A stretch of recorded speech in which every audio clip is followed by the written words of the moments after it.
shit. That's what I'm talking about. Wait.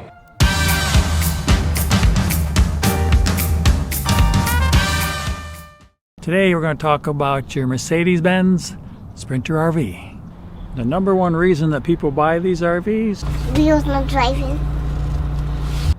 they're easy to drive. You can drive these almost anywhere. You can take a large car or a van. These are mostly on-road vehicles. You don't have a really high ground clearance, but you can take them off on some hard-packed gravel or dirt roads. Just avoid mud or soft sand because you have a big chance of getting stuck. This is not four-wheel drive.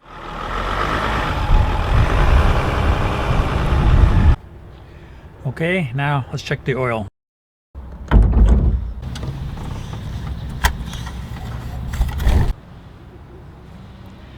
Oil in a diesel engine is almost always black.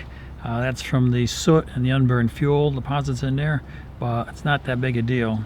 When it comes to the oil for your Sprinter, you have to get the ESP. This is a low ash oil, and you have to have that. The weight, whether it's 0 to 30, 0 to 40, does not make that much of a difference. Mercedes-Benz spec on the label, it's going to say like MB229.52. That's the latest oil. You can use that oil in any of your diesel engines. I've often heard that since this is an RV with a lot of weight on it, it's really hard on the chassis. But in fact, the Mercedes-Benz guy said that's not the case. RV service is pretty easy on the chassis. What's hard on an engine and the chassis is stop and go traffic, constantly stopping and starting the engines. All those things kind of wear out the components.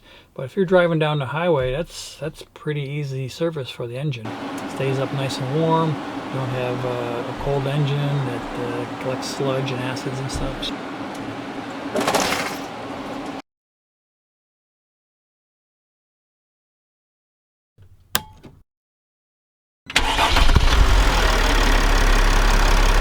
So the question is, can you idle your diesel engine? The owner's manual does not give a specific prohibition, and at the recent rally, the Mercedes-Benz rep said you can actually idle your engine for up to 2 hours, would be the recommendation, unless you're running biodiesel, and then it's just 5 minutes. As a matter of fact, the owner's manual says if you're in stop and go traffic and such like that, then it's best to drive on a highway for 20 minutes every 300 miles, and that will allow the diesel particulate filter to regenerate. And there are valid reasons for wanting to idle your engine. When I'm in a campground in the morning, I might not be wanting to run the diesel generator. It's kind of loud and smelly, so I might just fire up the chassis engine, let it idle for a while, and that'll recharge my batteries just fine. Another reason for idling your engine is to run the cab air conditioner when it's really hot out.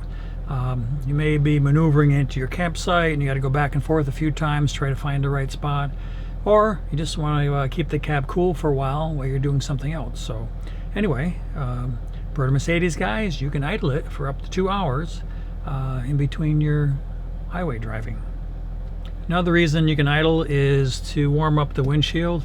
Yeah, they don't really recommend idling a cold engine. You really should be driving. But if you got defrost or ice on your windshield, you really need to clear that before you take off down the road. Yeah, it's frost. Sound the frost on the windshield. And we're off.